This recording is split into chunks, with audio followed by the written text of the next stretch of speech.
Welcome into a football show. My name is Zach Lyons. He's Mike Herndon. Welcome into Football and Other F Words. I'm Zach Lyons. He's Mike Herndon. We're just gonna hit them both. We decided yesterday. Your schedule got a little wonky, so we were just like, well, we'll just do it in one show. So here's the plan. Braden likes to keep it like a tight hour and two. You know, like that's pretty much like I think he starts sweating if we go a little over. And me and Mike, we always go over. So always there is going to be like a split for Braden. Where the first hours for Braden, and then we have like a little special skit segment for the Football and Other F Words listeners at the end of the show. So make sure that you listen to the entire show if you're fans of both. If you're just fans of a football show and the succinct hour that we provide, we got it for you. It'll be on the podcast for you. But Football and Other F Words, a little special bonus, a little hidden peek behind the curtain here. We're saving all the empty calories for the last all the full good calories in the first hour, empty calories in the final hour. So that's how we're going to ride with it today. We're going to just kind of roll through a bunch of different things. We got all kinds of fun topics. We're talking Arden Key. We're talking fat people on the offensive line and defensive line. Mike has coined a genius term. Have you used the term that for Levis? Don't say it yet. For Levis on Twitter yet? I don't think I have. No. Okay, the debut of a new term, and quite possibly the best thing you've ever came up with, because I saw what you came up with. The Monsters of the Mitzway was the worst thing. That was more a joke than a serious suggestion. Now it's a joke. You were pretty hardcore defending in the group chat. But anyway, we're also going to talk about pterodactyls, orcas, all kinds of different stuff. We're going to have a fun show planned for you guys today. But this show could not happen if it wasn't for Seekers Beverages, Bluegrass Beverages, and the Kingston Group. You've heard Bluegrass talked about over on Football and Other F Words. Been around since the 70s. It's like people say it's the sister store, but I feel like it's the Papa store. It's the Papa store to Seekers Beverages. It birthed. Maybe it's the Mama store because it birthed the Sinkers era down in East Nashville. So Bluegrass Beverages in Hendersonville, Tennessee. Seekers Beverages in East Nashville. If you're in East Nashville or the surrounding area that's close enough for an Uber driver to come deliver your liquor, they'll drive so you could drink. Just get on Uber Eats and look for Sinkers Beverages. And of course, join the in-crowd for Sinkers Beverages and join the BOB, Best of Bluegrass, over at bluegrassbeverages.com. And then the Kingston Group for your home remodeling renovation needs. Just head to buildkg.com. Just give them a call. Like, if you have any kind of project and you just want some advice, want an estimate, they're okay with you shopping around. They're here to give you advice. They're your locally home and operated remodeling firm, Kingston Group, buildkg.com. We got some comments flowing. We're talking about like 9 comments already going. We're going to talk about Jamarco's a true menace. We got Music City GP weekend. Herndon for Hall of Fame. A blissful week without Braden. Man, sorry, Zach. That's from Zach Whitener. I'm putting it up. I did not make this up, and it is not me. It's up on the screen for visual proof. Mike, speak on Skronk and Simmons. We'll get to all of that. Pretty Boy Lipschitz, who runs the Pretty Boy Kelly Twitter parody account. Which I love. Which, by the way, nobody in the media asked him about a question, which is driving me nuts. You had him right there. And everybody's probably like, oh, how do you even frame it as a professional question? Blah, blah, blah. Guys, you guys just asked about people tackling Derrick Henry. You've asked about athletic rankings to players. That's not the least professional question you're ever going to ask. And here it is. Hey, we know players like to give nicknames to each other. Did anybody in the locker room catch wind that you were dubbed Pretty Boy Kelly? And how do you feel about that nickname? And is that what you're being called? There you go. It would have been a great question. I will say that my guess is they didn't want to poke the Kuharski bear out there. Listen, he pokes everybody else. If you guys need to go today on 102.5, PK is filling in for Robbie Stanley, who just had a child. Congratulations to him. But on 102.5, Robbie and Rex Road was PK in Rex Road this morning. And Stillman was on. And my God, did they get into it. and it starts at the 8 o'clock hour, if I'm not mistaken. It's their final hour, and they had to bleed it into 2 segments because it took so long. It is worth the watch. Go to YouTube. You got to watch it because you got to see Rexroad's reactions and comments on it. If you just listen to it, you're doing yourself an injustice. So you got to go listen to it. Okay. Speaking of media, speaking of love, speaking of pretty boys, I guess you could say, the media darling this year is Arden Key. Everybody loves Arden Key, and you can head to stackingtheinbox.com where they have the first Arden Key film review. And then if you want the ripoff, go to paulkarski.com. Arden Key is everywhere. Not only was your article out, and our article had been out for a couple of weeks, so we like to stay ahead of the game and not be behind. Then you have John Glennon writing articles, A to Z writing articles. Everybody's loving some Arden Key. You've been at practice. You have seen Arden Key, I guess I would assume up close. I mean, at least close enough. The energy, the infectious. That was I think the day that you went was the day that he claimed that he had 7 sacks. So what is everybody's love and obsession with Arden Key? Which I mean, honestly, 18, just saying. Yeah. Honestly, it might have been more. It might have been more than 7 sacks that day that I was out there. It was incredible. He was everywhere. And I do think that there's, and I wrote about it in my piece, the energy, the trash talking, he is, and you see it when you see him, talk to the media or at the press conference and everything like that. I mean, the guy has like a huge smile, very infectious personality, easy to talk to. He's like, very personable guy. And then he is just all energy, like just a bundle of energy on the field. He's running around, he's talking trash, he's screaming and yelling. A guy on defense makes a play and he goes nuts. And it's good. I mean, because you need some guys like that on a team to get everybody going, especially as we're getting into August. We're more than a week into training camp now. And it's going to start to become like a little bit of a slog, especially for the veterans that have been through this a little bit before. You need a guy that kind of brings some juice and gets the guys going a little bit. And in the past, I think Taylor Lewan was that for the offense for a lot of years. Jeffrey Simmons has some of that to him, but I think Arden Key, honestly, is he's like Jeffrey Simmons turned up to 10. Like it is really crazy to watch him out there. And it's impossible not to pay attention to him. And it's not the fact that we were paying attention to him because he's loud, but he's also making play after play after play out there.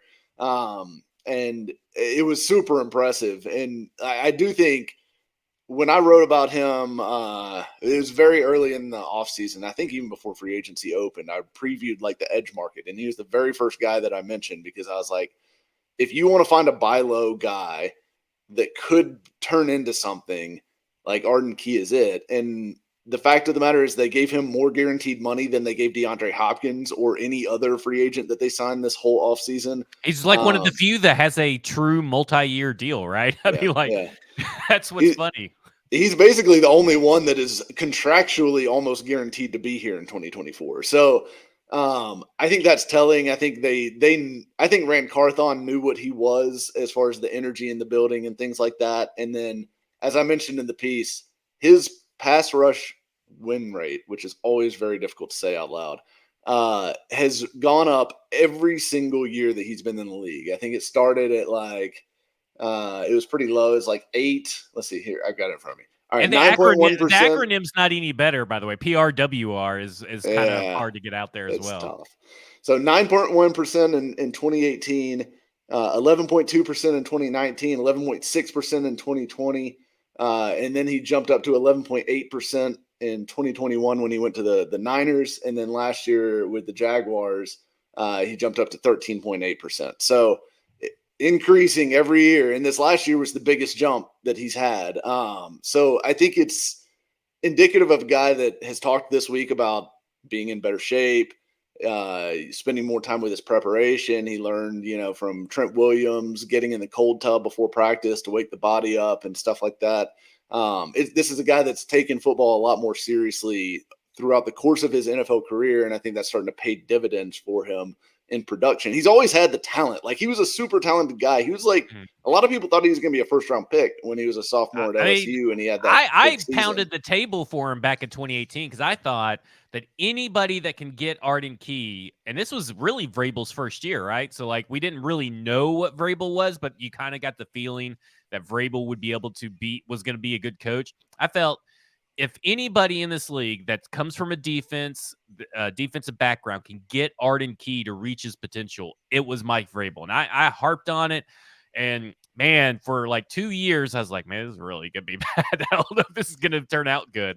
But you're talking about he's heading into his 6th season. He's just about – has he already turned 27? Just turned 27 like 2 or 3 months ago. Yeah, so he just turned 27 in May. So, I mean, he's really at the peak of where it takes some edge rushers to get to anyway if you have a long career. Now, obviously, they have earlier and better production.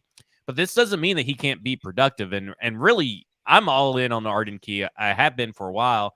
He was one of the first guys I connected to the Titans because of Rank Carthon as a 49ers GM. It wasn't even because of a need. It was just because I felt like you bring in Azeez Al-Shaair and Arden Key, which they have a great relationship, and they both have great on-field, off-the-field personalities. It's not only helpful for just the slog of the offseason, Mike. In my mind, I'm thinking if you would have had them during the losing streak last year or the slog of the actual regular season, that kind of infectious energy can help turn things around in the locker room and on the field.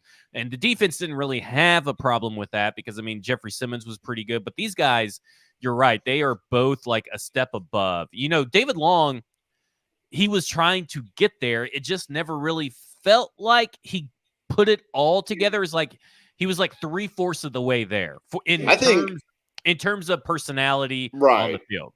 Yeah, I think it's from a production standpoint, David Long had already arrived. I just think he, from a leadership standpoint, from being a loud vocal guy, I always felt like that was not his most comfortable role or position. And that's fine. I mean, it doesn't have to be for everybody, but it is important to have some of those guys. And the Titans now, I think, seem to have a lot of them. And I think Key's going to be interesting to watch because I do think he's going to line up all over the place. I think he's going to get a chance to play early downs, which he has not had the chance to throughout his career to this point, really since his rookie season with the Raiders.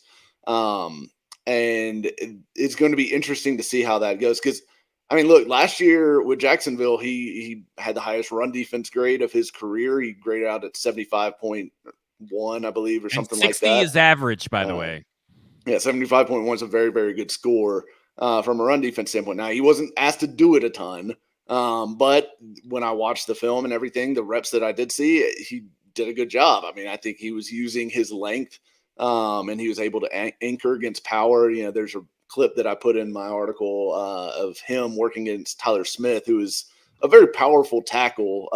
Even if he was a rookie, certainly had the ability to move people in the run game, and Smith, jumps out to take a lick on Arden Key, and Arden Key just stiffs him right in his neck with the long arm and holds him right in there, turns the play back inside for an easy tackle for the linebacker. So stuff like that encourages me that I think he will be able to play a good, 3-down role, 3-down football for this team, which is what they need opposite Harold Landry, and obviously with Denico Autry also mixing in those edge spots, basically. And this is a question for Pretty Boy Lipschitz on YouTube, is he the Autry replacement long term? I kind of think he is, just from the fact of Autry's kind of got that inside-outside versatility. Now, Autry's a more powerful player than Key is, but Key's also a lot more athletic. I described him as sort of a blend between Harold Landry and Denico Autry, and the fact that he's athletic enough to play in space, but he also has some length and strength to be able to kick down and play inside. So I think there's a good chance that he probably is the Autry replacement from a long-term standpoint, in the fact that he can play inside or outside and brings that versatility and can kind of be a matchup nightmare for them. So it'll be interesting to see how those guys are kind of deployed together this year. But yeah, I'd imagine Autry's probably not back next year unless he just has a crazy season and they bring him back on like a 1 year. If you played in a fantasy league that was stupid to have individual defensive players. Oh God, I hate those. How high would you draft Arden Key though? So I have no idea because I don't know how the scoring works in those leagues because I avoid them like the plague because it's just way too much. It's way too much. But he would be on your radar. He would be because I think he's going to be productive. I think he's going to be in for probably 8+ sacks. I think this is going to be a good defensive front. I think that's going to give him more opportunities. I think the fact that Autry and Simmons are really good pickers and they're going to be able to run some, tight end or not tight end, tackle in stunts with him and be able to pick guys off and give him clear shots at the quarterback. I think he's going to have an opportunity to be really productive for this defense. And maybe it's just because he's a blabbermouth or has a good personality, but I thought it was interesting the other day when he was when he was actually on the press conference, not just one of those videos from the sidelines, but he talks about with Harold Landry discussing if you're going to go high, I'm going to go low. If you're going to go low, I'm going to go high, discussing how to trap the quarterback essentially if they're both rushing at the same time or if one's setting the edge or whatever. And I that seems very common sense stuff. Like this is some of the stuff that's being said for the first time out loud, but it's stuff that we've always assumed. Yeah. But it also kind of shows, like, to me, that I'm kind of like this team feels like it's more of a team and not individuals. It feels like when Bud Dupree came onto the team or Jadeveon Clowney came on the team, it's just like Bud Dupree do Bud Dupree things. Harold Landry, it felt very isolated. Like, You're doing this, Harold Landry, you're doing this. It seems here there's a lot of crossover, and maybe this has more to do with positionless football. This has more to do with John Robinson walking around, twirling his whistle, being the practice Nazi that he was. But to me, it feels like there's a lot more collaboration among the players in the defense off the field or after a play. Did you get that sense? Maybe. I think the Titans really, from a pass rush standpoint, have always really kind of put an emphasis on trapping the quarterback and collapsing the pocket. Like that is, to me, kind of one of the hallmarks of the Mike Vrabel era from a defensive standpoint is they don't want to just, because and I've talked about this before. You get one guy penetrating into the backfield who wins on his pass rush move.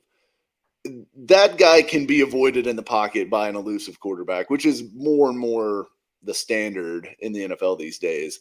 But if you get, assuming you have no penetration from anyone else, but if you get multiple guys penetrating, or if you have one guy penetrating and then the rest of the guys are pushing their offensive linemen back and collapsing that pocket, making it tight to where the quarterback doesn't have room to move around and escape, that makes a huge difference in the ability to actually convert pressures into sacks, which I think is something that they have done pretty well in recent years. But I think Key definitely it seems to be a collaborative guy. I mean, the fact that he has a really good relationship with Alshire and Alshire is going to be, it sounds like the play caller for the defense this year too, by the way, which is an indication of kind of how they view him as a piece to this team. But I think it's going to be a group that's going to be pretty tight knit. And it seems like the defense is way ahead of the offense in camp so far, which is not necessarily a surprise, but it feels like we say that every year too. Like it kind of feels like every year we're saying that same thing because they're having to reset so many pieces year in and year out. Yeah, well, especially this year with the offense being basically brand new around Tannehill and Henry for the most part. But I think it's going to be very interesting to see how this defense comes together. How much, and this is from Trey Wynn, how much of it is a roster built based on analytics? I feel like Key, Simmons, Landry, and Autry is a skill set combo that will be a problem. Do you think how much of it, because we know that some analytics was there, but really they're now building out the analytics department and their models and perfecting. So how much of it do you think the analytics played into signing guys? It's almost liken it to Moneyball, right? Like cheaper guys that provide you a value that everybody else is kind of undervaluing or flying under the radar. Yeah, I mean, I definitely think that it probably was used to some degree, just because I think Rand Carthon has shown already that he's very much an analytics driven GM, or someone who values that input into the process.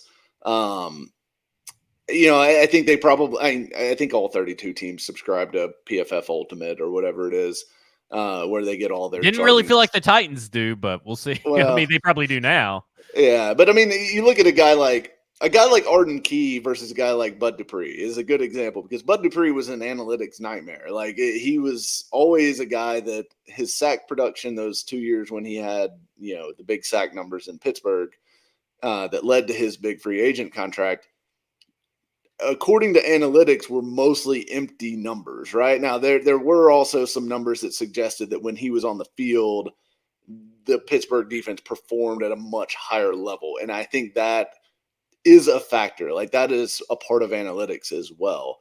But from an individual standpoint, Bud Dupree never had high pass rush win rates. God, I've got to find a new term for that, because it is awful to say, and I'm really bad at it. But he was never good at that. He always had really low numbers, even if he had good sack production. And Key has kind of been the opposite. His sack numbers have never been huge. A lot of that's because he hasn't played a ton of snaps. Like, he hasn't played a starter's complement of snaps either of the last 2 seasons. But his underlying metrics are pretty good. So he's got high win rates. He's got good pass rush productivity scores. So I certainly think there's a chance that we're seeing that transition happening now. But I think in a few years, we'll really be able to tell a lot more about what, Chad Brinker and Sarah Bailey and the analytics staff has been able to do, because I think they're just at the outset of really building out the proprietary stuff that they're going to build and maintain in-house, in addition to the stuff that they're subcontracting out to like S2 or PFF or whoever else they use. And to be honest, I was looking at their staff page the other day, and it's just like Sarah Bailey, Chad Brinker, a guy that actually, like, I guess, turns the models into apps or computer programs that everybody can use, and then like a data monkey.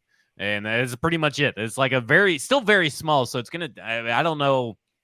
I'm learning R right now, and I don't know if they use R, Python, what they're using, but it's a very it's not labor intensive, but it's a very complicated thing until you like learn it all. So I kind of wonder, how quick can 4 people essentially build out everything that they need? So I wonder if they're still going through some growing pains right there. But who's not going through some growing pains? Our sponsors, BuildKG.com, the Kingston Group, Bluegrass Beverages, BluegrassBeverages.com, the Sinkers Beverages, SinkersBeverages.com. They've all been around for decades. So go and use these guys that have perfected their craft. These businesses have perfected their craft.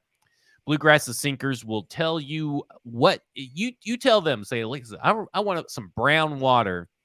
I want some fancy brown water. Bluegrass Sinkers Beverages have the staff that will point you in the right direction. And of course, the Kingston Group will point you in the right direction for all your construction needs.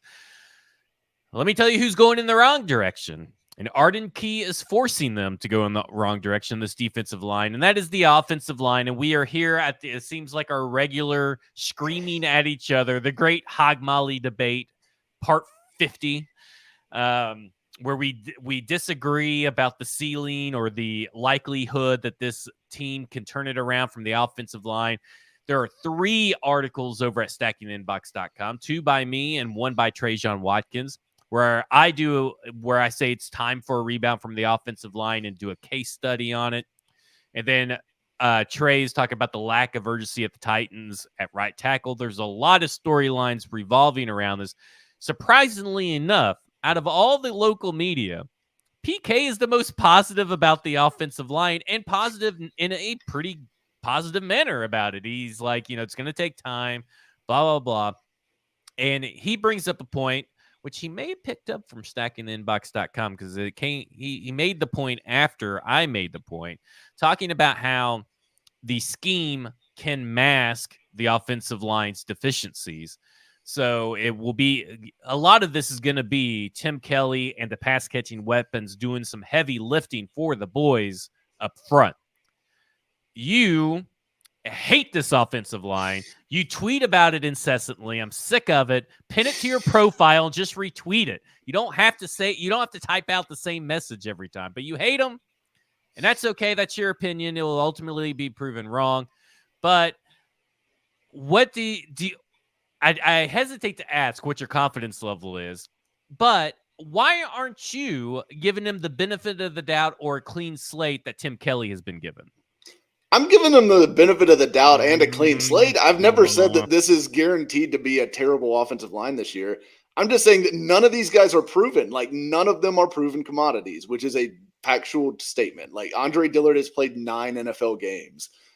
Peter Skoronski's played 0. Aaron Brewer has 2 starts at center in his NFL career. Brunskill's played a couple seasons, but was benched for a 4th round pick last year. And the right tackle, we have no clue who it's going to be. So there are 0 proven commodities on this offensive line, which is what scares the crap out of me, especially when I went to camp on Friday and see Andre Dillard. I knew. I was like, fucking Mike goes to the one camp that they're just going crazy over. Andre Dillard got absolutely pummeled by Arden Key in that practice. And look, I think Arden Key's going to be really good. He's not going to be the best defensive end that Andre Dillard is asked to block this year. And if another defensive end has a day like Arden Key had on Friday against Dillard, it's going to be like Dennis Daly 2.0 for that game. I don't think that's going to happen every week. I'm not saying that he is Dennis Daly. I'm just saying it was bad on Friday when I was out there. And look, Brunskill getting pushed around by Jeffrey Simmons, we all kind of expected that to happen. That's something that, a lot of players are going to get pushed around by Jeffrey Simmons, including Quentin Nelson. So like, I'm not going to necessarily hold that completely against him. But again, it's a reminder that, when Jeffrey Simmons is running up and down the field screaming, it's too effing easy after like almost every snap that he's in the backfield immediately. It's just not a great sign for the offensive line as a whole, right? So early. I know. I'm not saying that this is it, that the book's closed. I'm just saying that this is what happened the day that I was out there. And it was concerning, especially as somebody who has some doubts about this offensive line to begin with. Like a lot of doubts. I have doubts about every single one of them. Like every single position on the offensive line, I have some level of doubt about their ability to play anything above like replacement level football. And they need somebody to be good on the offensive line, and they need all of them to at least be passable. And I just don't know, what it's going to be. And I've always said there's a situation where like Andre Dillard reaches his potential. He was a former 1st round pick. He's extremely athletic. Like, I love the athleticism of Dillard. I think he's got some potential. Skoronski, I love the pick in that, I think he's going to be a good guard in the NFL. I think he's going to be a Pro Bowl, all pro kind of guy. Maybe not this year, but long-term, I think he will be. I have always liked Brewer at center. So like, I feel like there is upside for all of these guys besides maybe like, I think Brunskill kind of is what he is. And I think that's like replacement level, probably, if you stacked up the right guards in the NFL, Brunskill would probably be somewhere in the like bottom 10 to 12 as far as starters. You're so wrong on that. Oh, come on now. If Brunskill had signed with the Jaguars, you'd be like, who's this guy? Who's Brunskill? I'd be upset. I'd be upset because I talked about Brunskill on the outset of this whole free agency thing. If I was some Joe Schmo in the group chat or something, but I talked about how I think that Daniel Brunskill would be a good replacement for Nate Davis, who, by the way, is already injured and has Bears fans in a panic on Twitter today. I don't know if you've noticed that. Yeah, I saw that he missed practice. Yeah. But hey, look, I think Nate Davis is very clearly a better player than Daniel Brunskill when healthy and on the field and trying, right? Like that, I think that is a definite truth. So he's one of the probably 20 right guards that I think is a better player than Daniel Brunskill currently in the NFL. So look, I mean, do you think he's going to be a Pro Bowler? Like, I mean, where are you putting him in the I wouldn't put him a NFL right guards? I wouldn't put him a Pro Bowler, but I bet he's top 20. I mean, I don't know if if you're doing just right guards, I think he'd still be top 20. But like, I don't think you realize how bad the guards were for the Vikings. The Vikings were the worst, and they still somehow are ranked like in the middle of the pack of all these teams. It's ridiculous. Is there anything that the offensive line can do in the offseason before week 1 to give you any faith and make you go, you know what?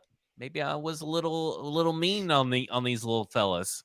I mean, I'm not saying they're 100% going to be bad. I just think that there is a very real possibility that they are bad. And I think a lot of people seem to have this idea that like, because they changed out all the parts, it's all fixed and it's all better and it's going to be much, much, much better this year. It could be much better. That's possible. That's one of the possible, like the range of outcomes that I think are within the possibility is like this offensive line does gel and Skoronski's a instant hit. Dillard, reaches his potential. Brunskill's okay. Brewer's good. And they figure out right tackle, whatever happens over there. And that group's like top, maybe half, like maybe right at like the midway point of offensive lines, like in the 15-16 range. I think that's like within the realm of possibility. I think more likely is that they're somewhere in the like 20 to 26 range. And then I also think there's a pretty decent possibility that they're one of the worst offensive lines in the league again. I think if you looked at all the other offensive lines in the NFL, I don't think you would find a single one that has less proven talent than what the Titans do on it. And I know there's potential, there's all that, but there's just nothing proven, which to me, like as somebody who's watched the Titans for a long time, I've gotten wrapped up in potential way too many times and seen it turn into nothing, like Justin Hunter, Dorial Green-Beckham. I mean, Chance Warmack, all these guys that had potential to be good and then just were not good. And I just don't know that I'm willing to hang my hat on potential right now today. Now, if they start showing me something in training camp and preseason work and they start to look good and you're seeing, real steps taken, Andre Dillard starting to look like, he's getting it, it's clicking, then maybe we will feel a little bit better by week 1. But really, I think I'm going to need to see some games before we're really willing to consider that the offensive line is better than bad at this point. Whew. Man, it's tough. It's tough out here for those guys. I mean, they're just out here trying to do their job, and you just won't let them do it. It's not their fault that they haven't proven anything in the NFL. It just is what it is. Oh man. Well, I will say this: it doesn't take much for an offensive line to look better than what it did last year. A part of that's going to be scheme. A part of that is going to be DeAndre Hopkins and Treylon Burks getting open. And a part of that's probably going to be a tiny bit of an easier schedule than what they faced last year. But it's still a very front-loaded schedule, which is the worst. It's the worst time for the offensive line to have the front-loaded heavy schedule because they're going to look really bad. And I can already see that fans are going to be turning on them every chance that they get. And you're going to be like, oh, I told you so. I told you so. And then by the end of the year, they're going to be middle of the pack. And then I'll be like, I told you so. Just keep the faith, my friend. Listen, I mean, first 4 weeks, they're going to have to play Cam Jordan, Joey Bosa, Myles Garrett, and Trey Hendrickson. All of those guys, I believe, will be lining up against Andre Dillard. So Andre Dillard needs to have it figured out by week 1. Of course, you got to remember he hasn't played a lot. So right. I know that's a concern, but I feel like, when you're talking about what they're doing in practice, you have to remember who is practicing and who has gotten probably more practice reps in the last, 7 or 8 months versus who hasn't. I mean, Arden Key's obviously been practicing more and taking more meaningful reps over the last calendar year, whereas Andre Dillard's probably just getting his feet wet beneath him. Yeah, and I mean the thing to me too is, and this is if you want to look for a reason to believe that the offensive line could be better. I think the biggest thing, because I don't think Brunskill is going to be so bad that he cripples your entire offense. I just don't think he's going to be very good. But I don't even think that really matters. I think the thing that matters is you absolutely have to have Andre Dillard be good. because you cannot go into a season with 2 bad tackles. We saw what that looked like last year, and it is a death sentence for an offense because you are left with these choices. Either you leave one of your bad tackles alone on an island on third down against one of these awesome pass rushers. The NFL is loaded with pass rushers nowadays. Everyone has a good edge rusher. Either you leave one of these bad tackles alone on an island with those guys, or you're chipping and you're only able to send out like 3 guys into the pattern against what will likely be 7 defensive backs. So you're like outnumbered 2-1 in the secondary, just from a number standpoint, when you're only getting 3 guys out into the pattern. So, you're kind of screwed from a standpoint of pass protection. And that also affects early downs. That's why the Titans have always had to rely so much on play action in their early down passing game is, hey, if you don't trust your tackles, that's what you have to do. That's what you have to do to be able to have any sort of passing attack. And if that just becomes repetitive, teams can look for that. Teams can find ways to take away kind of those pet play action attacks. And they did that to a large degree last year. So I don't think there's any hope that the right tackle situation is going to be good before week 7 or before, I guess, week 8, after the bye. So I think Dillard's got to be good. I think he's got to be good pretty early. And if he's not, if Dillard is bad, I think you're going to go through another season where you're going to have 2 bad tackles and you're going to see them having to keep guys in to protect on third downs, and you're going to have 3 guys running routes. And that, in that case, you better hope that that DeAndre Hopkins and Kyle Phillips are getting open and Treylon Burks are getting open quickly on third downs. But to me, Dillard is like the linchpin of the entire offense at this point. How he performs is paramount to their success. All right, enough hog molly talk. I'm sick of it. We'll probably talk about it again next week. Yeah. But let's debut your new term for this new era of training camp. What's on the horizon? And so I have to ask you, and I'm asking the people in the chat, has the Levis-sance arrived? Because you think it has. You're calling it the Levis-sance. Will Levis, obviously, since I guess you could say the training wheels came off, maybe that's what he needed, was a little bit less overthinking and a little bit more instinctual, go play football kind of deal. But on Tuesday, they decided that they weren't going to do any scripts. They were going to treat it like a game situation. They prepared the night before like it was a game situation. And he seemed to thrive. I mean, he came out and is throwing touchdowns 3 in a row, which is kind of mind-boggling because you've never seen 3 back-to-back touchdown passes in a row. It's kind of insane. And he did it 2 days in a row. Yeah, he did it 2 days in a row. I mean, he's been really, really good. His favorite target is Reggie Roberson. He's done it versus the 3s. He's done it versus the 2s. He's looked better in both situations. And I have a comment from Mike Vrabel today that I thought was pretty interesting. But specifically, this was a topic that you wanted to talk about. So tell everybody why you believe the Levis-sance is here. I think so. Malik Willis, obviously, he has improved. He has improved. I think he's better than he was this time last year. But I think Levis is already way, way beyond where Willis was this time last year. And I think Levis really he's in the process of passing Willis right now. I think we're at the very outset of this is where Levis ends up taking the job, probably in the next few weeks that rep count starts to balance out and then maybe even skews completely towards Levis getting the reps with the 2s and Willis being pushed down to the 3s. I think we're in the process of that happening. And I think Levis has been impressive from a standpoint of he's not making a ton of huge mistakes. The operation doesn't look bad when he's in. I remember last year, Malik Willis would go in the game and sometimes it looked like they couldn't get lined up right. And it just looked like nobody knew what they were doing on the offense at times. And to me, Levis has had none of that. He's been pretty clean operationally. He looks like he's getting the ball out pretty quickly.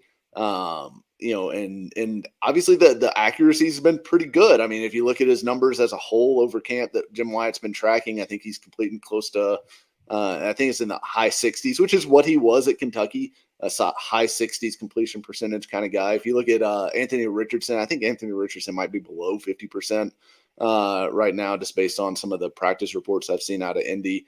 But I think Levis is making his move now.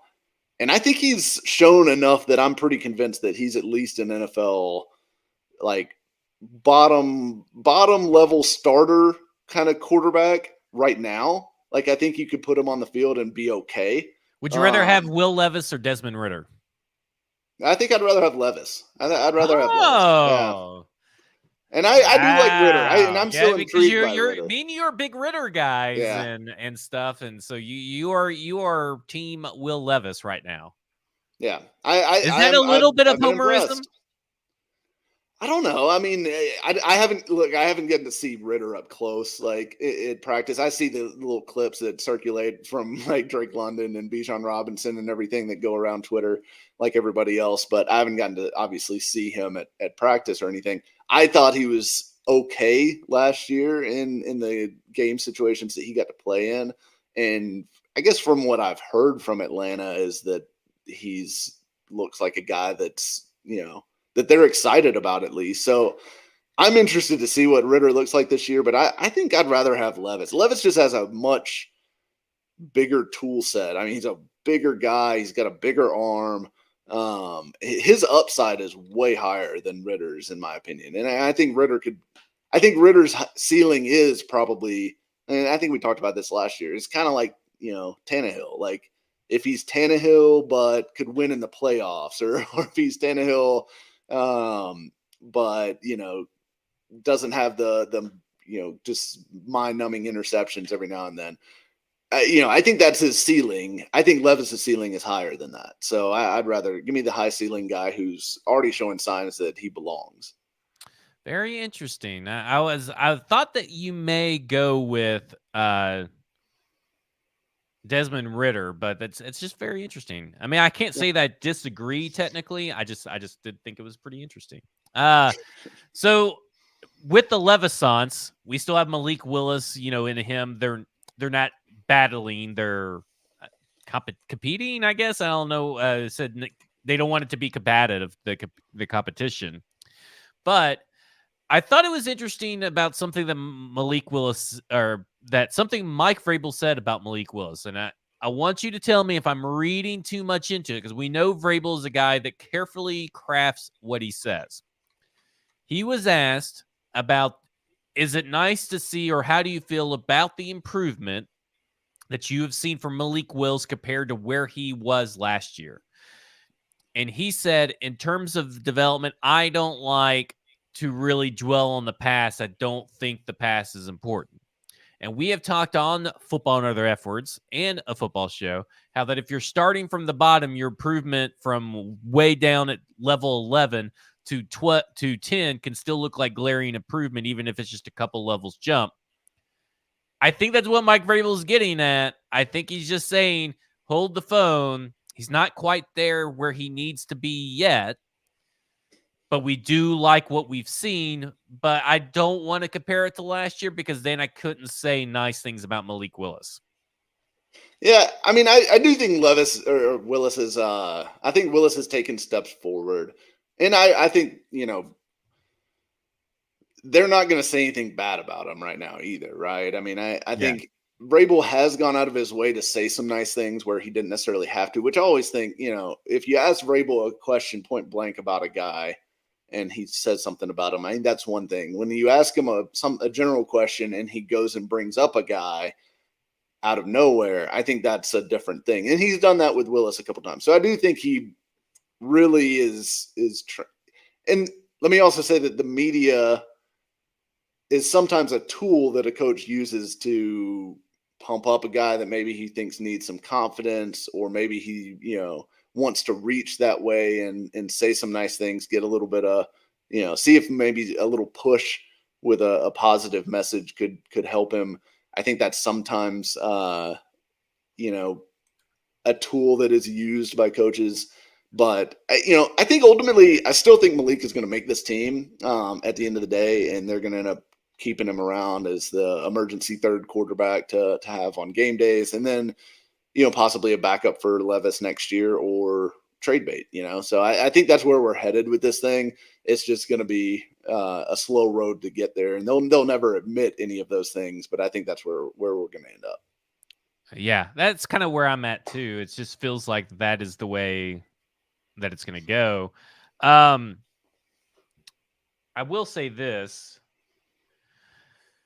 I'm really liking what I hear about Will Levis. I kind of agree with you. The Levis-sance has arrived. I think he's done enough to show that if Ryan Tannehill were to go down, he's not going to be in over his head like a certain quarterback was last year. Right.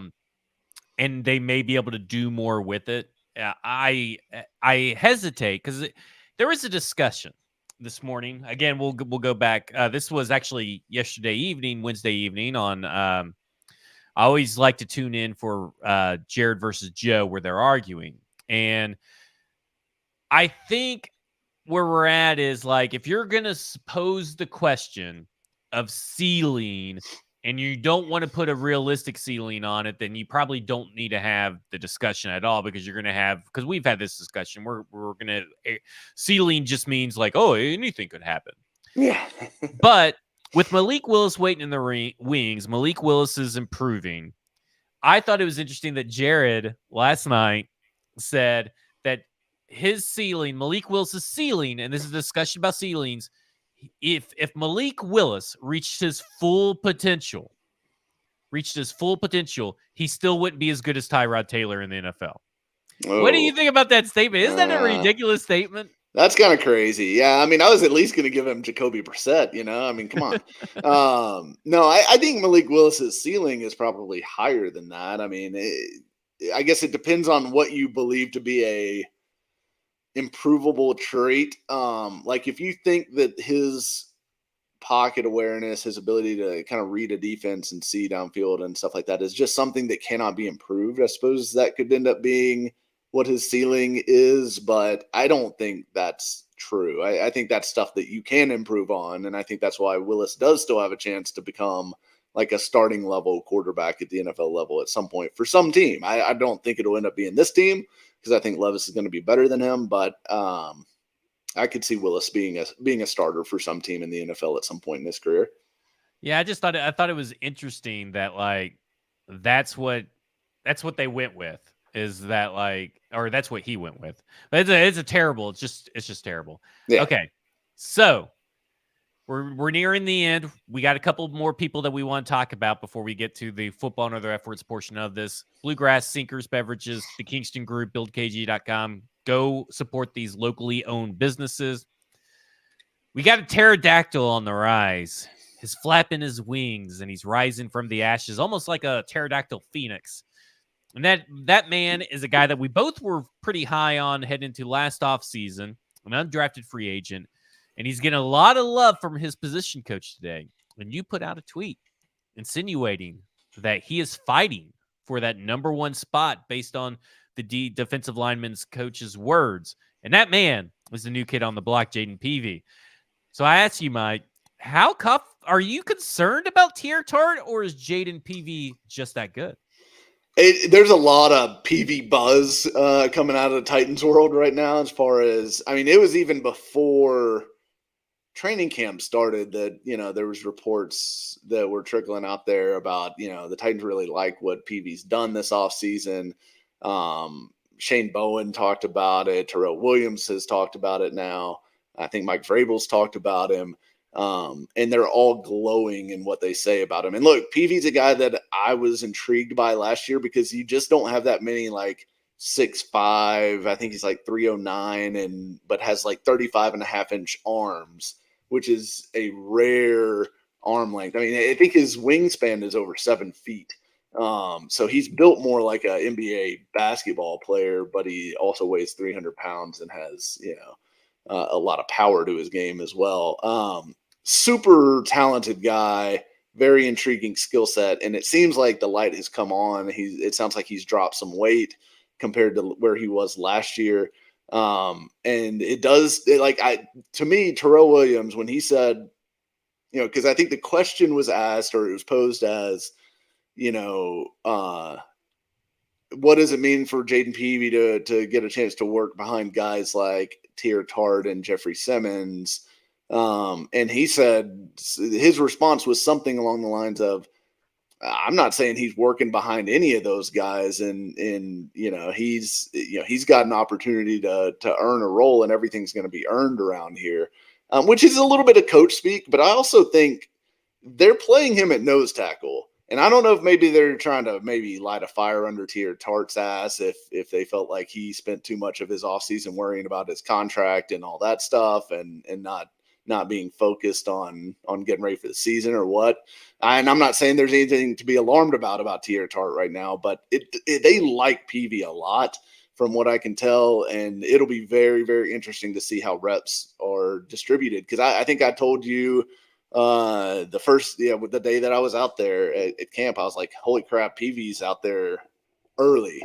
Like he's working in basically with the starters at this point. And that was eye-opening to me because they are giving him reps as if he's not only going to be on the team, but he's going to be a big part of the rotation. So I think Naquan Jones ain't making the team, right? If you're doing a final 53, you put Naquan Jones on? Probably as the fifth guy, yeah. Because I think it would be Simmons, Autry, and Autry really to me, so this is another thing. Autry has mostly been working with outside linebackers in the individual drills. Right. He's like almost you have like your defensive line, your outside linebackers, and you have your hybrid. And he counts as one guy for both. He's really kind of a hybrid. Yeah. So if you count him among the defensive line, you have him, and then you have Tart, and then I think PV, and then I think Naquan. I think Naquan would be the next guy, but I think Shelvin Max in there. Yeah. But Naquan could play more of the 3 tag too. So that's the thing. Shelvin Mack's a pure nose tackle, and you don't need that many nose tackles. Do you think the team would value Naquan Jones or Malik Willis more? If it came down like you're picking the final 53, would you rather have 3 quarterbacks, 7 wide receivers, or 4 defensive linemen, including Autry in that, or 5, I guess, if you include Autry in that? I think, I don't know. I guess I would probably say Malik Willis, just because I think you could find another, defensive tackle to plug in if you had to into a rotation. It's a lot harder to find another third quarterback if you feel like you need to keep 3, or another guy that could have real trade value, because you're not going to be able to trade Naquan Jones for anything next year. But Malik Willis, if he shows in preseason and looks pretty good, and maybe there's a team out there that liked his potential to begin with, he could have real trade value this time next year if Levis is going to be the guy. So I'd probably still go Willis. All right. I kind of alluded to it a little bit earlier with the last segment for the football show portion of the thing. Are you a big fan of horror movies? Kind of. I'm not a huge. Do you know the term "final girl"? Yes. Yeah. Okay, so that's for those that may not know. That's the person who survives the slasher. So Jamie Lee Curtis is considered the final girl. Sid from Scream, she's considered the final girl. So who among the wide receivers is going to be the final girl, Mike? Who's going to survive the bloodbath? Because we've already saw Jacob Copeland go down. They opted to bring in a wide receiver, they opted to bring in a center whose name escapes me, like Jimmy something, Jim Bob. We'll call him Jimmy. He's not going to make the team, so. But they decided to get rid of Jacob Copeland, who they loved. Jacob Copeland. I'm a little surprised that is the wide receiver or the position that they cut from, because they loved him in the pre-draft process. We talked about it last week. They gave him a lot of money. Yeah.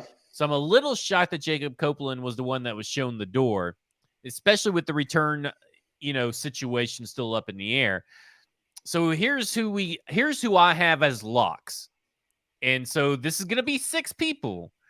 So do you think I definitely don't have 6 locks. I'll tell you that. You don't have 6 locks? No. Okay, so not at wide receiver.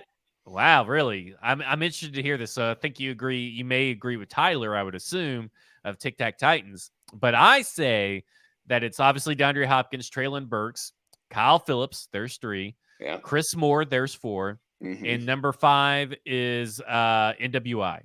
So Yeah. there's 5. Wait a minute. Did I say I had 6 locks? Can I just not You said fucking 6 count? locks. I just can't fucking Oh, count. okay. Okay, sorry. So those are the 5 locks. So who is going to be the 6th wide receiver? There are some people, Tyler, so maybe you don't agree with Tyler. He thinks that NWI isn't a lock. There's actually a couple accounts out there, but he's the one that.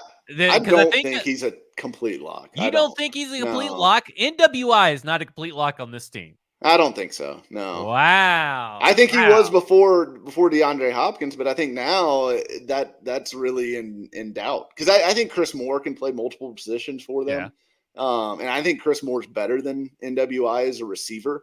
Now I think there's some question as to whether or not maybe you could keep him around and have him do the special team stuff and all that. Like I still think if I had to pick a favorite among the guys behind Chris Moore, I would probably pick NWI as my favorite, as the most likely to make the roster, but I don't know that I have 100% lock on him.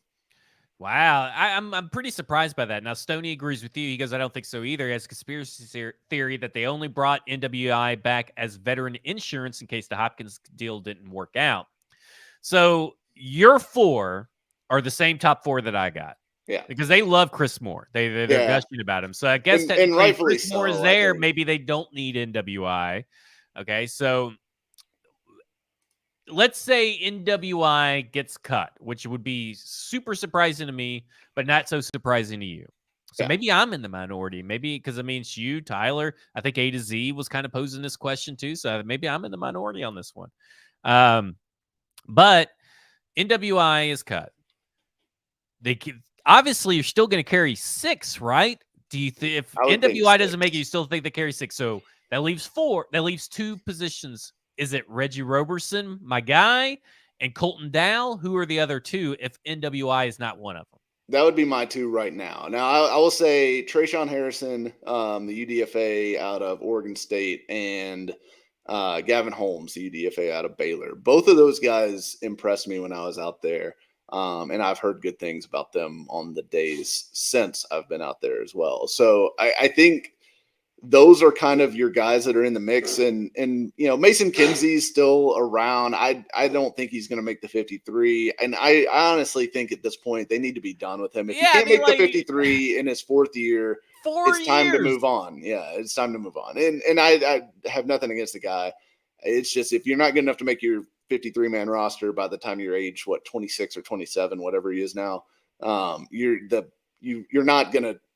The peak has been hit. Like there's nothing more to squeeze out of Mason Kinsey, whereas there could be out of some of these other guys. I also think Kyrus Jackson has had moments in camp that have looked pretty good. So I actually do like this UDFA wide receiver group. It's funny how DeAndre Hopkins changes everybody's tone about the wide receiver group. Like the wide receiver group is like, oh, this like sucks. And now DeAndre Hopkins here is like, man, you sure do got a lot of people to choose from to cut. Yeah. And now NWI is not even making it, that poor guy. But listen, I will say this. If you're cutting one of NWI and Chris Moore, you cut NWI because you get, I think, just over $1 million back. And that's $200,000 more than what you would get back from Chris Moore if you cut him. I'm really hoping Reggie Roberson shows out in the preseason because last year he only really showed up in one game, but he's really hampered by some really shitty quarterbacks. So I'm hoping he was coming back from an injury too, right? Yeah, the chemistry he built. I think he suffered one, but I think he suffered it with Chicago though. He is building a really great chemistry with Will Levis, which hopefully will translate. I really love what Reggie brings. He's entirely different from all the other wide receivers you have. Like there's a lot of little overlap between everybody else. Like Reggie Roberson is like kind of like your Khalif Raymond guy, like your deep threat. And that's really all he's good for. And maybe he's good for a little bit more. And I'm downplaying his skill set, but I'm with you on Mason Kinsey. Okay. It's his 4th year. I think the Titans are doing a disservice by keeping him on the roster. Let him go somewhere else. Don't put him on your practice squad. Don't make him suffer through another summer. Go somewhere else and put Kyrus Jackson and Trayshawn Harrison if they don't make the roster on your practice squad. Give someone else a chance to change your mind because Mason Kinsey obviously is not going to change your mind about his ability.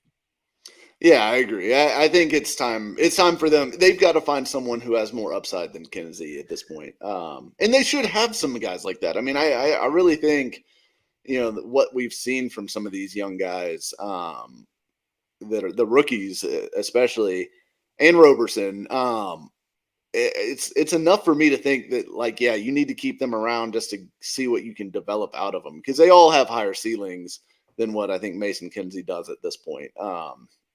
So I think that's where they go. But I think it ultimately comes down to, if you're going to keep Colton Dowell, is Colton Dowell the new NWI? Like, for this season, with hopefully a higher ceiling, obviously. But can Colton Dowell give you what NWI brings to the table, in that you think he can play multiple positions as a backup, as receiver, and he can be your gunner on special teams and do some of the stuff that NWI did there? If Colton Dowell can do that, I think that makes NWI somewhat expendable. And I definitely don't think, like, I think Racing McMath's probably done here. I think that experiment's probably over as well. But I think it comes down to, like, Roberson, Dowell, and then, like, Harrison and Holmes, to me, would be the four. And I might throw Kearis Jackson in there. I think it's still probably too early to write him off, but because he's shown some stuff too. But those would be my top four at the moment, for those last two spots, if you don't keep NWI. Okay. Before we transition to football and other F words, or a football show after hours, whatever you want to call it, we're gonna keep up with this. Okay. We're going to keep up with, I got 2 weeks before the preseason game. We'll do one heading into the preseason game, one after the preseason game, and blah, blah, blah. Okay. Who's your wide receiver 5 and who's your wide receiver 6? Right now. Actually, give me NWI and Roberson. Okay, well, we're the same. So this will be interesting. We're the same right now. That will do it for a football show portion of this podcast. Sinkers Beverages, the Build KG, the Kingston Group. If you want to stick around live, this is the time to stick around. We are going to talk about what Zach just said in the comments. And then, or if you're just a football show listener, head over to Football and Other F Words and make sure that you listen to this. And then you can just scroll past everything you just heard, head over to the hour and 4 mark, and we'll be right there for you guys over at Football and Other F Words. Bluegrass, Sinkers Beverages, the Kingston Group, of the Sinkers Beverages and the Kingston Group bring you a football show every Monday, every Thursday. 2 great sponsors, locally owned, locally operated. Make sure to do that. For Mike Herndon, for myself, this has been a football show.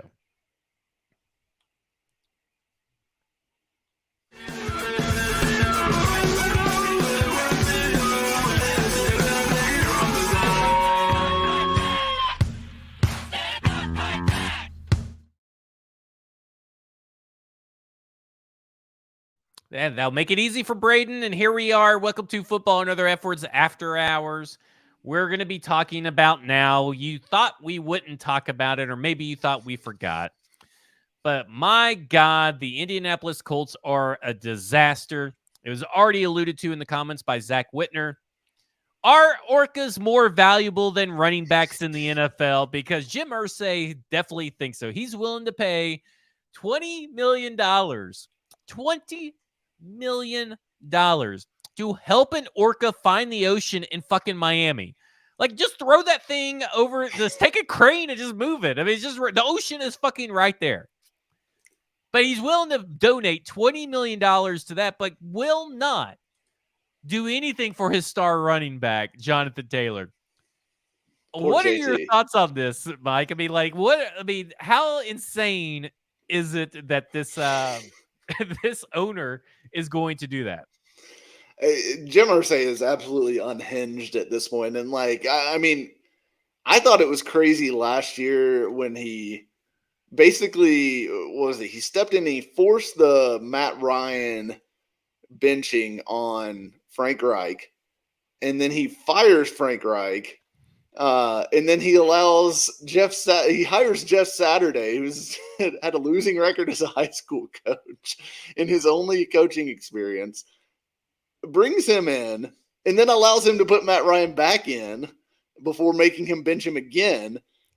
And now, like, this whole thing with Jonathan Taylor, and now we got Orcas involved. Like, it's unbelievable what a clown show. Like, Dan Snyder is out of the NFL, and, like, Jim Irsay is firmly sticking his foot in the door of that, hey, crazy, awful owner position, because he is, like, all over the place right now, and I just don't understand what the hell is he doing. He's looking for Sarah Palin on OnlyFans to get those feet pictures, apparently, according to his Twitter. He's really obsessed with them. Oh, the 2011 tweets from Jim Irsay that are being recirculated now because people have just gone back and found crazy shit he's talked about have been unbelievable. I mean, some of them are just insane.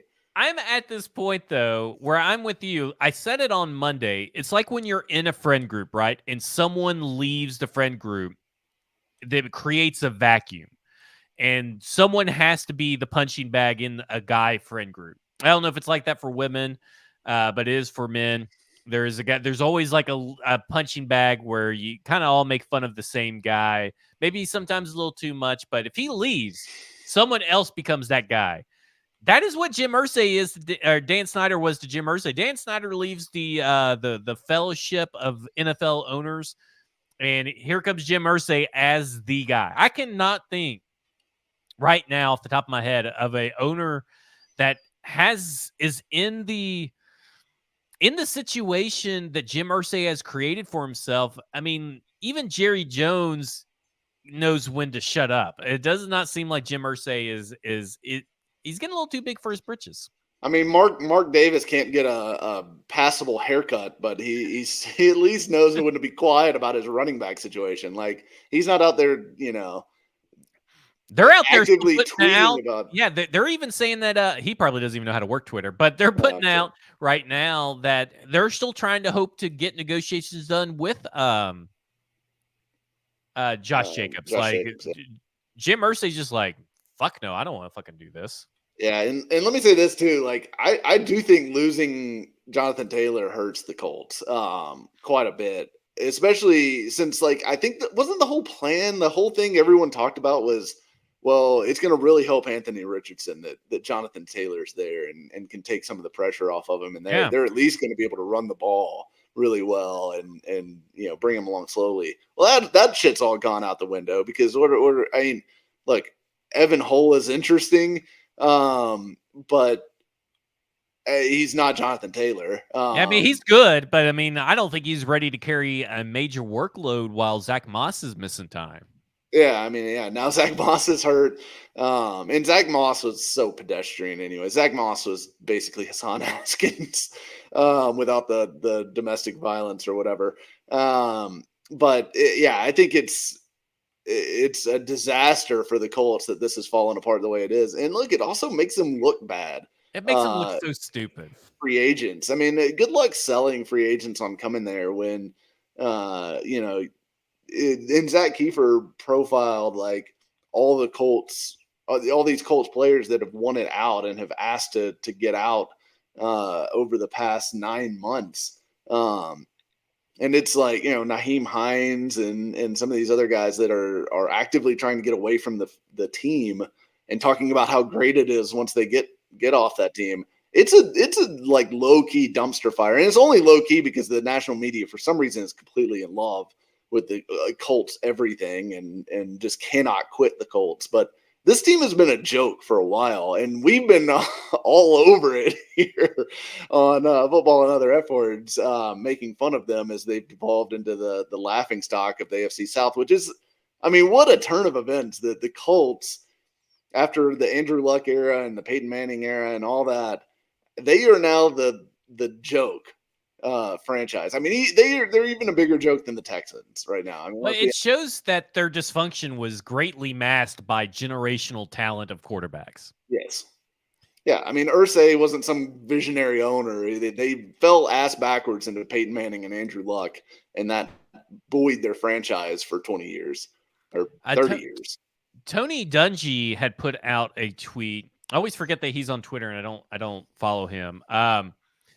But he was talking about Edgerrin James And that contract situation, and because someone had said, here it is. Pro Football Talk says the chew them up, spit them out approach to running backs is unfortunate, but not new. In 2006, by the way, could you not find a more recent example than 2006? The Colts let Edgerrin James walk away after a franchise tag 1,500-yard season. They drafted Joseph Adai to replace him, and they won the Super Bowl that same year. And Tony Dungy replies, I'm not disagreeing with Mike. I wouldn't call it chew/spit, just standard money management procedure. 7 years before that, the Colts replaced 3 times Pro Bowl running back Marshall Faulk with less expensive rookie Edgerrin James. Happens at all positions except quarterback. And by the way, it took like several people. It took Joseph Adai and someone else to take over the Edgerrin James stuff. It's just not like, oh, they had Joseph Adai and then they go to the Super Bowl. They've been due for a Super Bowl. They were underperforming, and it was because of Edgerrin James, because their defense wasn't really that great. It was because their offensive line had some issues here and there.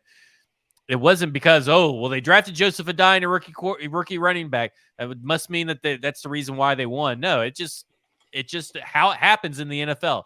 There is no correlation between Joseph Adai being on your team and Super Bowl wins. Yeah, Joseph Adai was fine. Like, he was fine, but yeah, definitely not the reason. But yeah, I think it's, the whole running back thing and the whole discourse, I think is, I understand obviously that position doesn't typically age well, but I think you could still they're still valuable. Like, Jonathan Taylor still means something to the Colts. Like, when he's out, they're a less dangerous offense. And I think the same goes for Derrick Henry, even though like the Titans obviously did fine without Derrick Henry last season. I think partially or 2 seasons ago, but because they stumbled into Deontay Foreman, who I think was he's proven himself to be a starting level NFL back since he basically took off here, and then he had a great year with the Panthers last year, and now I'm pretty sure he's going to end up being the starter for the Bears.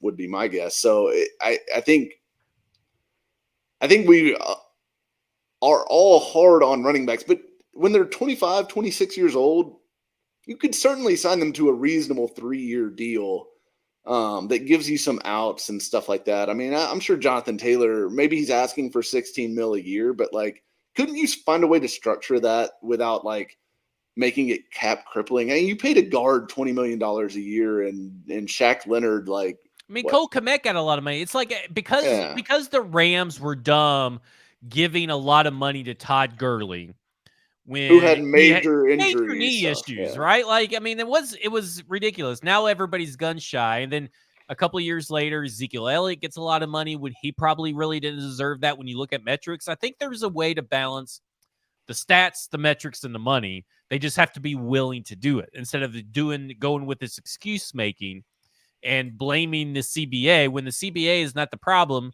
The problem is that you just don't want to pay. The CBA does not dictate how much you can pay to a certain player at a certain position. You just have to want to do it. Speaking of numbers, and we'll end on this because I have this question I want to pose to you. I'm big in Caleb Farley, year 3. He's got the number 3, big into numerology. Yeah. This is from Titan Matt, at Titan Matt _. The sum of their numbers is 49. He's talking about Derrick Henry, DeAndre Hopkins, and Ryan Tannehill. Ryan Tannehill broke Steve McNair's record for most consecutive starts when he started his 49th straight game last season. So 49 and 49. So some of their jersey numbers is 49. He did 49 straight games until he got injured, which broke Steve McNair's record. Steve McNair was number 9. 49 plus 9 equals 58. This year is Super Bowl 58. The Tennessee Titans are winning the Super Bowl. Your thoughts? I mean, let's go. Let's do it. I don't see why not. It's the math adds up. Yeah, let's go. We already booked our. It's in Vegas too, right? I believe so. Yeah. So have we already booked our hotels and flights and everything? I mean, we're gonna have to do a live show from Super Bowl Row, right? Let's do it. Oh, I'll be finding a way to get to Super Bowl Row, even though I don't want to go to Vegas anymore because Vegas is a cesspool.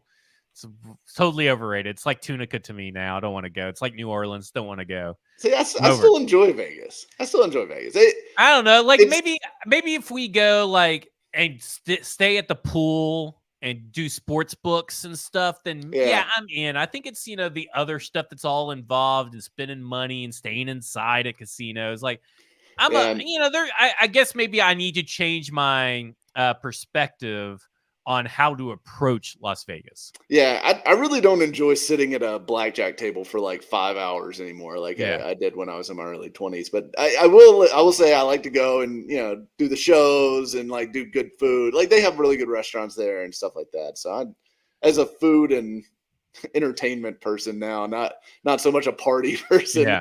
I found a different way to enjoy Vegas. But yeah, I still like it.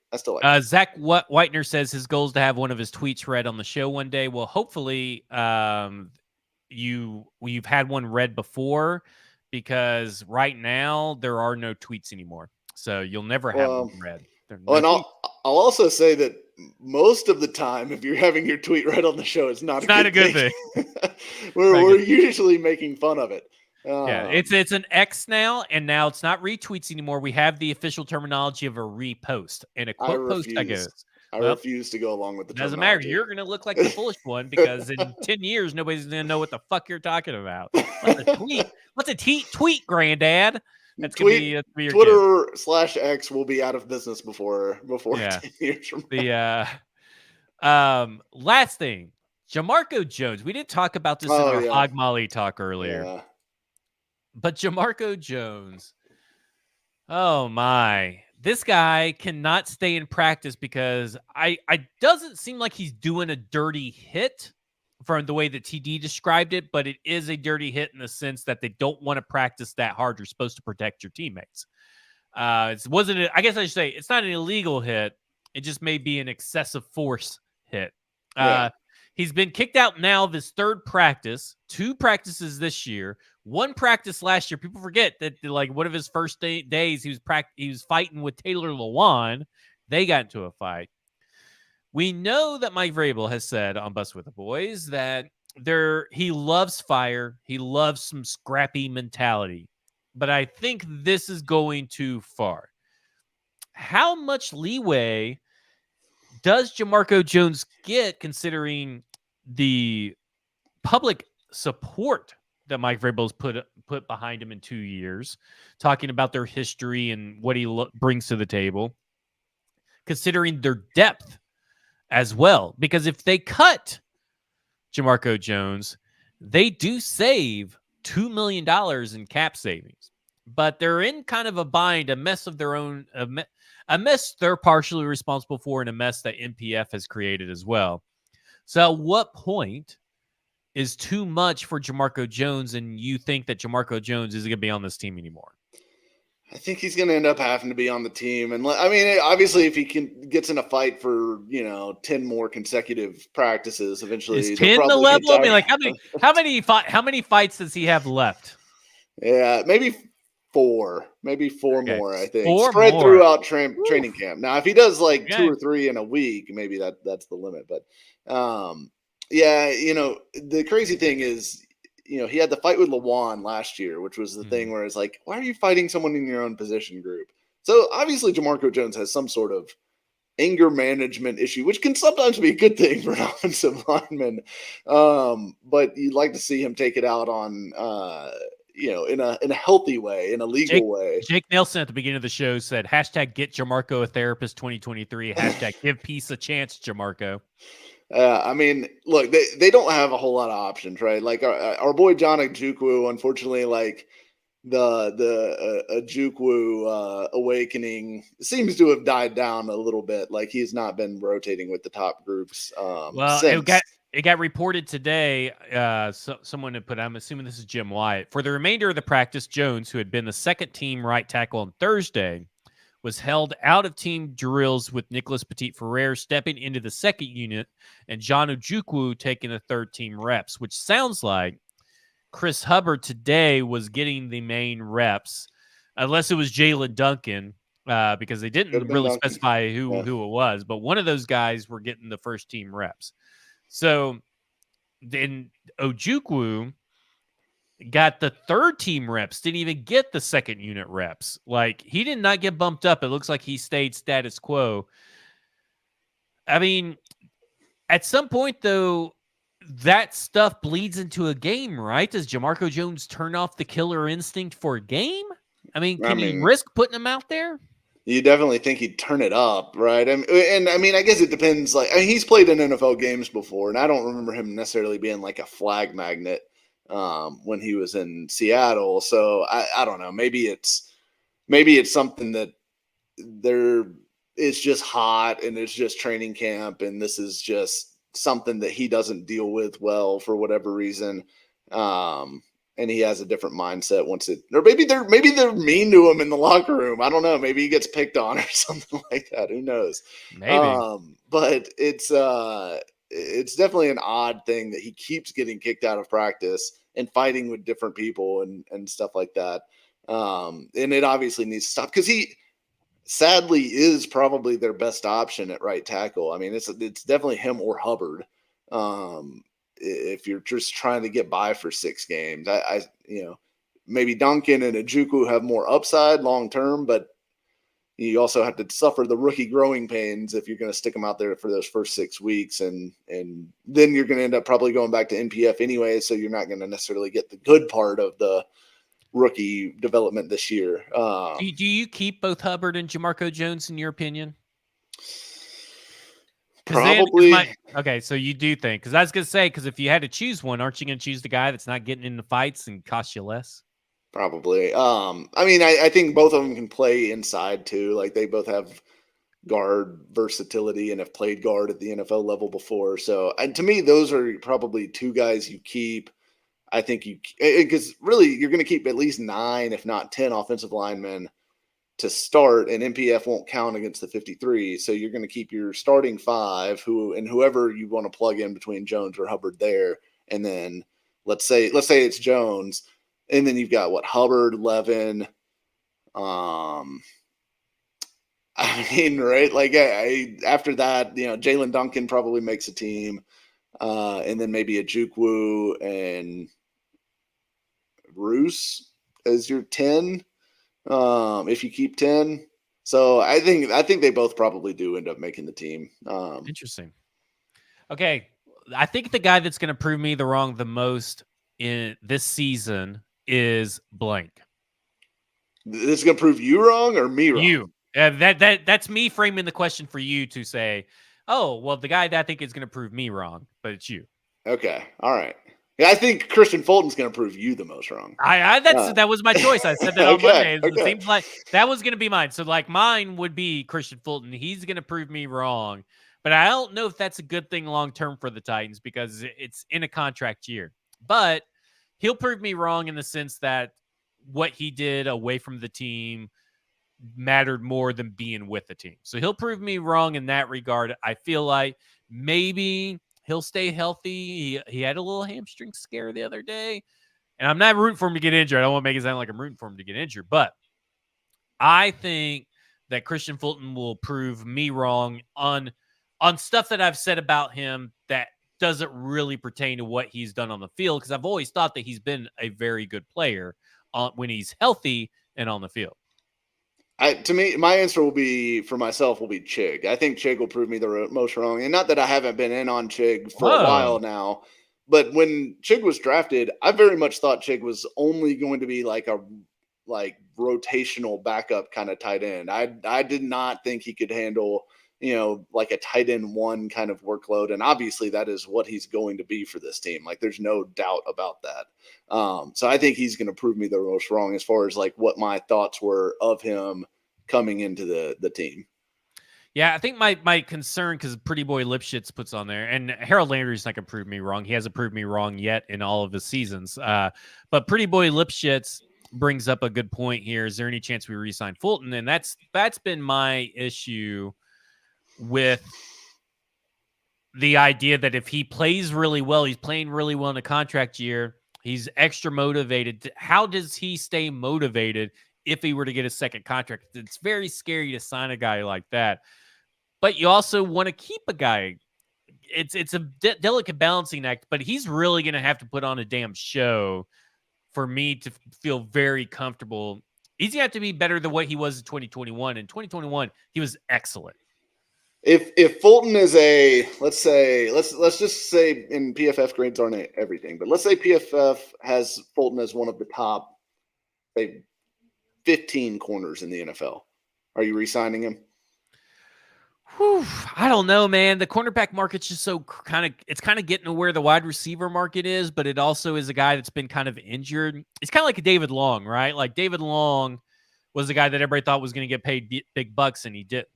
Yeah. And I don't think the Titans are worse without David Long, and I don't think they should have re-signed him. But if Christian Fulton stays healthy, and it is, let's say that he only misses 2 games, and they're 2 games in the middle of the season, not like season-ending games, and he plays really well, and he's what he was, top 15, I think I'd be open to re-signing him on a modest contract that he'd probably get on the market.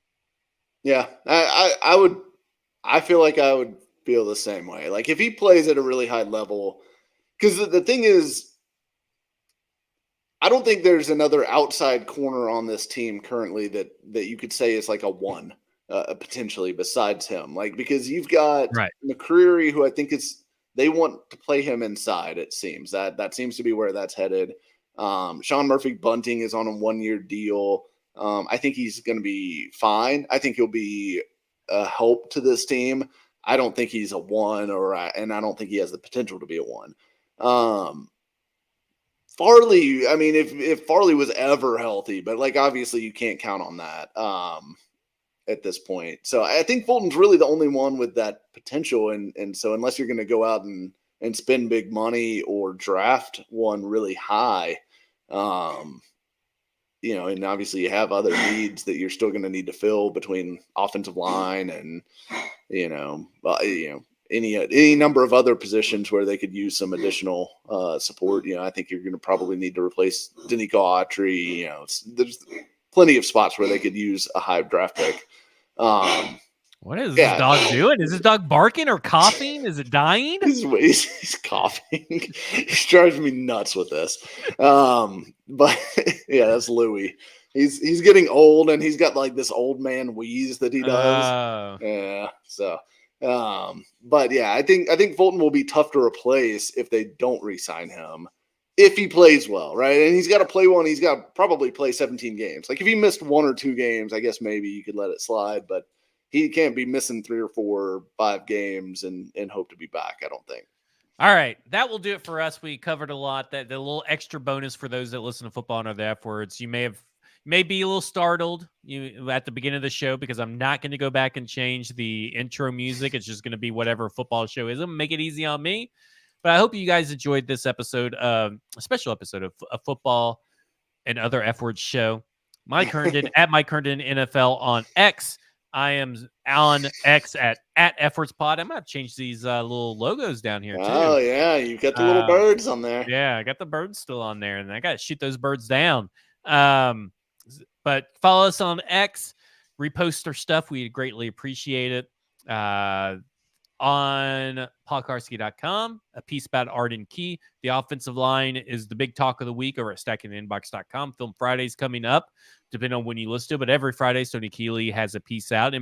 Sometimes that doesn't have to be a film piece, but Stoney Keeley writes every Friday over at stackingtheinbox.com.